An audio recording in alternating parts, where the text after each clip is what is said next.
En 1994, je découvre le Moreng. Mais comment je découvre Ali? Par le biais d'une association, donc association Campvillel, donc au musée, le siège social au musée.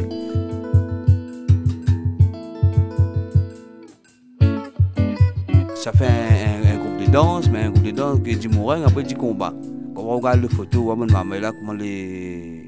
Voilà, les tressés naturellement ça. Quand le Moreng arrive à Villers, c'est là que le Moreng va aller, il va être dans le paysage, il va retrouver sur le bout de lèvres. Donc la renaissance du Moreng à Villers. Après la renaissance, après il y a eu la reconnaissance. Donc il fallait un agrément, il fallait reconnaître le Moreng. Quand il y a eu la reconnaissance directe, on a dit il faut démarrer une formation. Je l'ai Mozambique, nous l'avons au Brésil, un peu la Martinique. Donc voilà, nous l'avons international. Moi, je suis le référent scientifique au niveau du comité réunionnais de Moreng.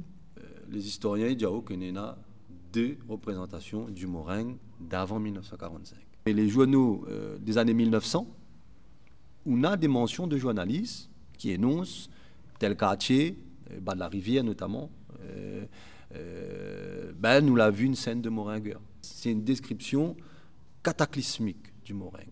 Péjorative. Ouh là là, le Morengueur, c'est un délinquant, c'est un brigand, c'est un nervi, c'est pas du tout représenté de manière positive par la société. En 2025, depuis 2018, Froberville y arrive. On a plus de 1100 pages manuscrites.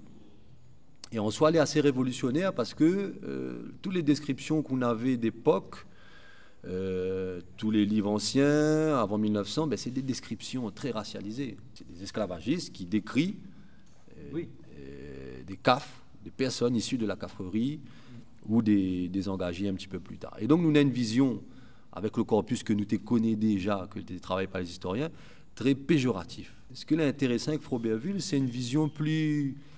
Bon, c'est une démarche ethnologique. Et donc là, nous avons des interviews. Déjà, et donc là, des récits de vie. Oui. Des récits de vie des Mozambicains que l'a été esclavisé sur l'île de la Réunion. Et déjà, en soi, ça, c'est magnifique.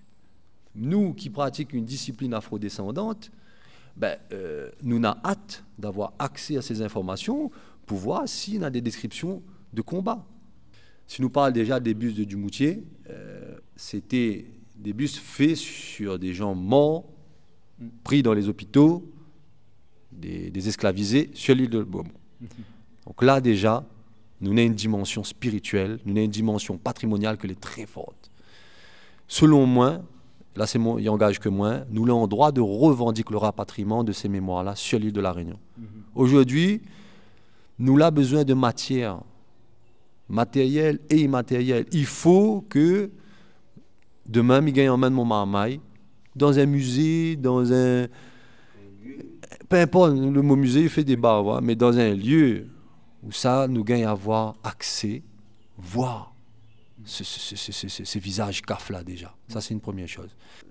Le musée théorique de Villers, c'est quoi? Quand on regarde les publications faites, scientifiques, c'est un travail autour de la figure historique, les mentionner comme ça, de Madame Desbassins.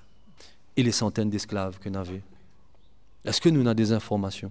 Nous en convient que ce n'est pas si simple que ça, que d'emmener des documents qui datent de 1840 sur une île.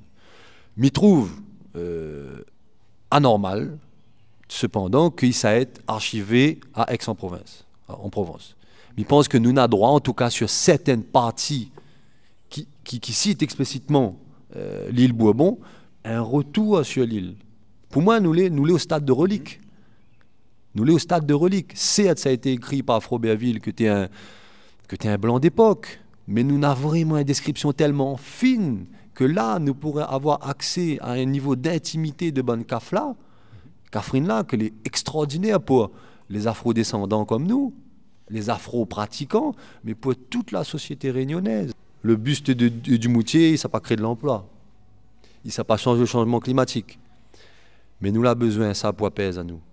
Et pour mieux comprendre. Donc l'enjeu patrimonial est très, très, très important. Si vous avez aimé cette vidéo de Parallèle Sud, média réunionnais indépendant, partagez-la.